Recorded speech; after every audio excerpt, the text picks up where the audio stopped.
In this video, you will get the answer to the 10 most asked questions about crossing the Atlantic on the Queen Mary 2. Hi, I'm Gary Bembridge of Tips for Travellers. In this video, I'm going to give you 10 tips around doing a transatlantic crossing on Cunard's iconic Queen Mary 2. The first question I get asked is, should I do a transatlantic crossing on the Queen Mary 2 or one of the much more inexpensive repositioning cruises on a cruise line? Now, repositioning cruises are a great way to get a low-cost trip. These are when the ships move between the Caribbean and the Mediterranean at the beginning and the end of the season. You can normally get great deals on them. Crossing the Atlantic on the Queen Mary 2 is a very different experience. This is designed to recreate and bring back the glory days of cruising, when the only way to cross the Atlantic was on these magnificent ships. So in the 40s and 50s, when it was at its absolute height of popularity, it was the only way to cross. It was glamorous, it was very sophisticated. And the Queen Mary 2 is designed to recreate this. So it travels between Southampton and New York right throughout the summer season. So it normally starts sort of April, Mayish time, and it returns from its world voyage and carries on through until the end of summer, although they do some winter crossings as well. The reason you should do it is the Queen Mary 2 is the only true ocean liner in service today. It's not a cruise ship, and you're not crossing the Atlantic on a cruise ship. You're crossing on a ship that's designed to cope with and deal with the Atlantic storms, the Atlantic weather, and the Atlantic seas, which can be pretty challenging at times. And the ship is specifically designed to maximize the comfort of passengers. It will cross the Atlantic in a much more comfortable way than any cruise ship can. Also, the ship has a very large percentage of space per passenger because it's designed for people to be at sea for many days. It's got magnificent decor. It's very art deco inspired inside, so it tries to also recreate the feel of those traditional ships in the 40s and the 50s. So it's a true ocean liner. It's the only one in the world, so it is the only real way to cross the Atlantic. And it is an iconic and really significant trip. The second thing I get asked is, will I get bored? Now, crossing can take up to 8 days. The ship can actually cross the Atlantic in about 4 days, but it actually goes much slower to give people time to really relax and enjoy themselves. So you will be at sea for 7 or 8 days, and that terrifies people because they're really worried that they're trapped on a ship, there's nowhere to go, there's no ports, and they will get bored. Quite the opposite. In fact, everybody I know that's been on a crossing complains that they didn't have enough time to do everything that they wanted to do and everything that's available. Now, Cunard has learned over many decades how to deal with activities and things to do on a transatlantic crossing. So you will find there's a huge range to do from the time you wake up till the early hours of the morning. There'll be lectures by famous people. There might be authors, there may be actors, there may be historians. There will be lessons and games. You'll learn how to dance, you'll learn how to play bridge. There will be shows, there'll be tours so you can get to see how the ship works. You can go behind the scenes. There'll be displays and demonstrations by the chefs, the florists, and also because it's at sea, the casino is open pretty much all of the time if you want to go gambling and gaming. There's a nightclub on board, so there is a huge amount to do. And one of the most important things of all that you should do is the afternoon tea. This is a real classic. So afternoon tea, it's held at around about 3:30 in the magnificent Queen's Room. It is extremely popular. Waiters in white gloves serve you, and it is an absolute must-do. On a crossing, you should do it at least once. There is no way you'll get bored. I guarantee you will not get bored on a crossing. The third thing I get asked a lot is, will I get seasick? You are at sea for up to 8 days. You're crossing the Atlantic, which can be very unpredictable. Of course, there is always a chance whenever you step on a ship that you will get seasick. Now, the ship is designed to cater and cope with rough seas. It has a specific shaped bow. It has stabilizers to keep the ship stable. There's 3 things you should do if you are worried about getting seasick. The first of those is book a cabin that's in the middle of the ship, and ideally as low as possible. Now, the reason for that is if there is rough seas and the ship moves, it actually pivots on the center point. So in the middle is where the least amount of movement is. And of course, lower down there's even less movement. The second thing that you should do is make sure that you take with you, and have taken before you get on board, those over-the-counter motion sickness remedies. So there are things like Dramamine in the United States or Sturgeon in Europe, and those are fantastic. You take them just before you board, or even a couple of days before you board, and that should do the trick. And the other thing you can also do linked to that is do things like eat ginger, make sure you get outside, take lots of fresh air. The third thing and this is the fallback option. If you do get seasick for whatever reason, go down to the medical center. They can give you an injection. It'll really knock you out for a while, but you'll wake up and you'll feel fantastic and ready to party and enjoy the crossing. It will cost you up to about $100 to have that jab, so you do want to have that as in reserve, but know that you have an insurance policy if you do get seasick. You shouldn't worry about getting seasick. The ship really knows how to cope with and deal with stormy Atlantic weather.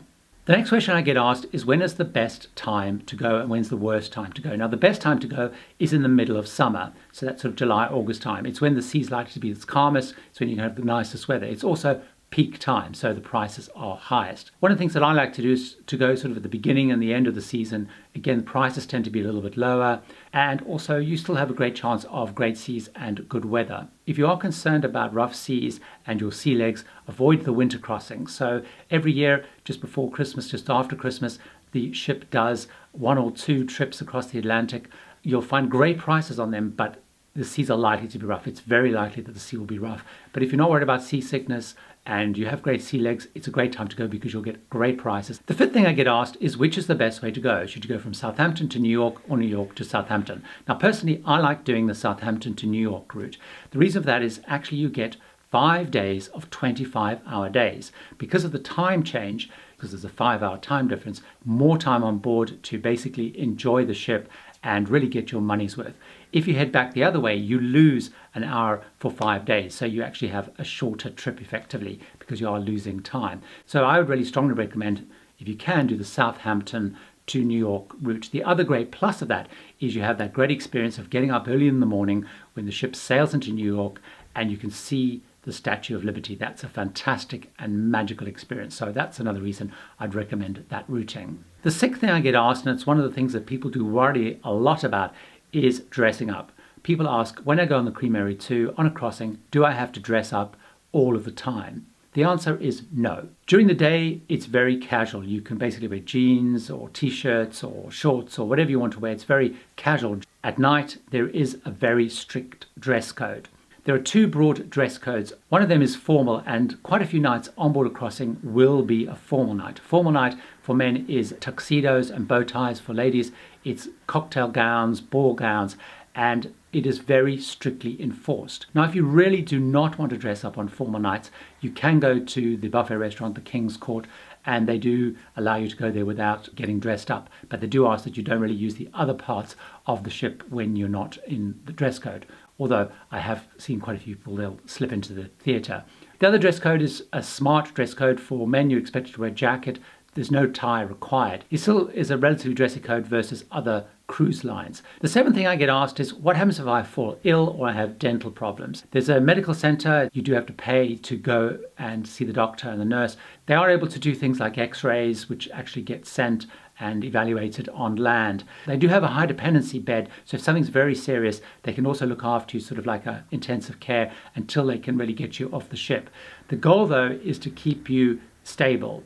So the idea would be, as soon as they can get you off the ship, they will. Now, there's a very short period of time, for a couple of days in the middle of the crossing, where you can't even be airlifted off the ship because it's just too remote for helicopters to get to you. But sometimes you might have seen on the news reports, when it gets close to land, sometimes people will be evacuated if they are ill. If you have a dental problem, that's more of a problem. There's no dentist on board. So one of the things I always recommend you do is take with you one of those dental repair kits so you can basically patch yourself up. If you do, you have something like a filling come out or a crown come off or something like that. Very important, of course, take out travel insurance because, first of all, it will cost you a fair bit of money if you do have to see the medical center and have to have pills and drugs, etc. And of course, if you do have to get evacuated from the ship, that is very expensive. So make sure you have travel insurance before you go on a crossing. The other question I get asked is, what sort of cabin should I book? Now, on Queen Mary 2, there are 3 grades of cabins. There's Queen's Grill, Princess Grill, and Britannia. Now, the way of thinking about it is, Queen's Grill is sort of like traveling first class if you're on a plane. Princess is sort of like traveling club or business class, and Britannia is sort of coach class. Now, saying that, it's a very special kind of coach. So you can actually cross the Atlantic in the Queen Mary 2, spending just a couple of $100s, up to spending, $40,000 on the same ship, because they have massive big suites down to inside cabins. So you can actually probably find a cabin to suit your budget, no matter what that is. Another question I get asked is, What about my table for dinner? How do I get a great table? Now in Princess Grill and Queen's Grill, based on my experience, it does seem to me that the best tables get allocated to people who have the higher grade of cabins and also are regular travelers. One of the things to do though, if you do get a table that you don't like, speak to the maitre d'. Now in all of the restaurants you can choose a table size. You can ask to have a table for 2, 4, 6 or 8. Now in Britannia Grill there are much more limited tables for 2. So one of the things you need to think about when requesting a table is, do you go for a table of 4, 6 or 8? One of the things I often recommend to people if they're traveling by themselves is go for a bigger table size, because then you're going to meet more people and also you've got a greater chance of clicking with people. So in terms of getting a great table, it does appear to really depend on the grade of cabin you've got and also how much of a frequent traveler you are, and of course speaking to the maitre d'. Now the 10th thing I get asked about is service and gratuities. Now Cunard, like many cruise lines, auto add gratuities to your bill, so it's not in your fare, it will be added to your on-board account. Now the actual gratuity level keeps changing and evolving, going upwards all the time, but you will pay one level of gratuities if you're in Britannia, and you will pay a different level of gratuities if you're in Princess Grill or Queen's Grill. And it varies between about $14 and $18 per person per day. Of course, to find out what the current gratuity is, when you book, ask what the gratuity level is. It will be auto-added to your bill. You can, of course, go to the purser's desk and ask for it to be increased, decreased, or even removed if you want to actually hand over cash tips. Crossing the Atlantic on the Queen Mary 2 is a magnificent experience. It really is something that I strongly recommend people do. It is just an iconic trip and it is really magnificent. It really is a glorious thing to do. Those are the things that I get asked the most, and hopefully that's helped give you a good sense around Transatlantic crossing, what it is, what it isn't, and the things you need to know before you actually go on one. Hope you found that helpful. I'd love it if you gave the video a like and a thumbs up, but please, very importantly, subscribe to Tips for Travelers and get much more travel inspiration, advice and tips.